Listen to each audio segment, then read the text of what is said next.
Okay, let's talk about Quentin Tarantino's Inglourious Bastards. I mean, this movie isn't just a film, right? It's a statement.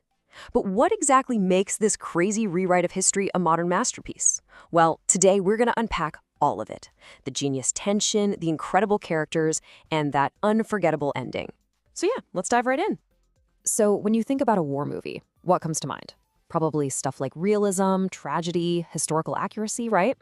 Well, Tarantino basically takes that rulebook and just throws it right out the window. Inglourious Bastards completely flips the script. Instead of historical accuracy, you get this wild revenge fantasy. Instead of all that heavy tragedy, you get dark comedy and these insane high-stakes thrills. It's just not like any other war film out there. All right, Section 1, Tension Through Talk, or How Conversation Becomes a Weapon. So you've got to ask, how does he actually pull this off? Well, it all starts with his signature move, and it's something he's just a master at. He turns a simple conversation into a weapon. See, in a Tarantino film, the most dangerous scenes, they're not the big firefights. Nope. They're the ones in a quiet room, where every single word feels like it could go off at any second. And you don't have to look any further than the very first scene of the movie. Seriously, just picture it. We're on this quiet, peaceful French dairy farm. Seems like it's a million miles away from the war. And then, this Nazi officer shows up, asks for a glass of milk. What happens next is almost 20 minutes of just talking. No explosions, no gunfights, just words. And somehow, the tension is absolutely unbearable. It's got to be one of the most suspenseful scenes in movie history. And look, this doesn't just happen by accident. There's a formula here. It's a carefully crafted recipe for suspense. First, Tarantino gives us that calm, normal setting, right? That just makes the polite, kind of creepy threat from Colonel Londa feel even more unsettling.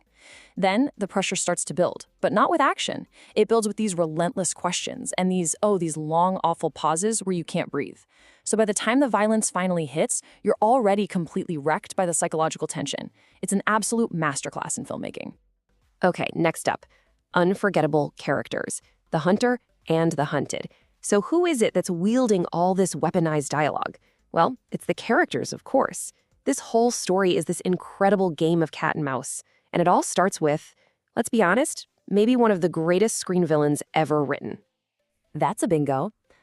Colonel Hans Landa, the Jew hunter. Now you gotta forget everything you think you know about movie villains. Landa isn't some brute. He's polite. He's charming.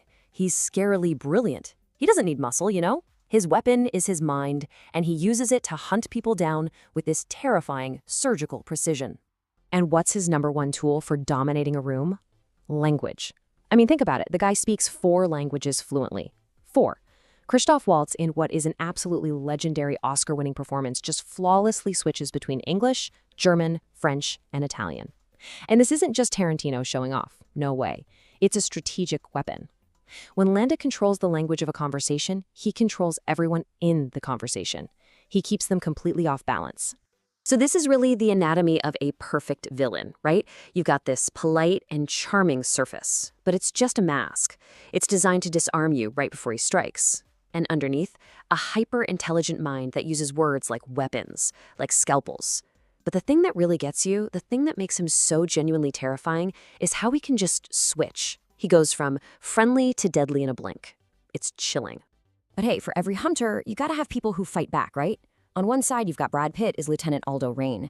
You know, Aldo the Apache leading his bastards with that brutal, folksy charm. And that one single-minded mission. And then, on the other side, you have Shosanna Dreyfus. She's a survivor of one of Landa's massacres, and she channels all that trauma into this epic plan for, well, a very, very cinematic revenge. All right, next section. Cinema rewrites history. The ultimate weapon. And that phrase I just used, cinematic revenge, that is not just a clever turn of phrase. It's pointing to the single biggest, most audacious idea in the entire movie. See, this isn't really just a story about war. It's a story about the power of cinema itself and how film can become the ultimate weapon, one that can literally rewrite history. Which kind of makes you wonder, right? In a war that's being fought with guns and tanks and bombs, what could possibly be the ultimate weapon? Well, Tarantino's answer is simple. Film. Yeah, film. It is absolutely no accident that the entire climax of this movie takes place inside a movie theater. In that scene, film stops being entertainment. It becomes the literal weapon that burns the entire Nazi high command to the ground and completely changes the course of the war. By creating this bold alternate history, he basically frees himself. He's not tied to the history books. He can do whatever he wants.